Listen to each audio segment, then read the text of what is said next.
ఈ తండ్రి కొడుకులు వచ్చి ఏం చేస్తున్నారు? ఒకవైపేమో ఈ భూములన్నీ కూడా 90 పైసలకి రూపాయికి ఇచ్చేసి మొత్తం దాని ద్వారా వచ్చే కమిషన్లన్నీ కూడా లక్షల కోట్లు, మళ్ళీ వాటన్నిటిని కూడా మూటలు కట్టుకుని దొంగల్లాగా ప్రజల సొమ్మును దోపిడీ చేసుకుని ఈరోజు వెళ్ళిపోయి ఎక్కడో ఈ దేశంలో పెట్టరు, మళ్ళీ పెట్టుబడులు ఈ రాష్ట్రంలో పెడితే కనీసం కొంత ప్రజలన్న బాగుపడతారు కదా. అట్లా కాదు, ఎక్కడో ఉండే పక్క దేశాల్లో పెట్టుకుంటారు. ఇదంతా ఏదైనా ఒక్కటే, పాపం పండిన రోజు ఏ సొమ్ము మీకు మిగలదు చంద్రబాబు. అలాగే లోకేష్ కూడా చెప్తా ఉన్నాను, మీ ఇద్దరి దుర్మార్గమైన పరిపాలన, నీ రెడ్ బుక్ రాజ్యాంగం రేపు అది నీకే చుట్టుకుంటుంది. రేపు నీవు మా ప్రభుత్వం వచ్చిన తర్వాత మొట్టమొదటిగా లోకేష్ అరెస్ట్ అవుతాడు. ఎందుకంటే ఇన్ని హత్యలు చేయిస్తున్నటువంటి నిన్న పాపం సాల్మన్ రాజు ఎంత బాధేస్తుందండి.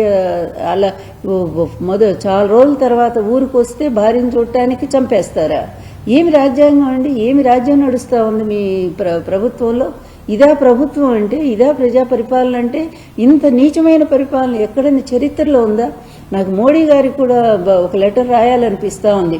ఇటువంటి దుర్మార్గుల్లా మీరు ఎంకరేజ్ చేస్తున్నారు, కూటమి అనే పేరుతో ఇటువంటి నీచుల్లా మీరు నిలబెడతా ఉన్నారు ఆంధ్ర రాష్ట్రంలో.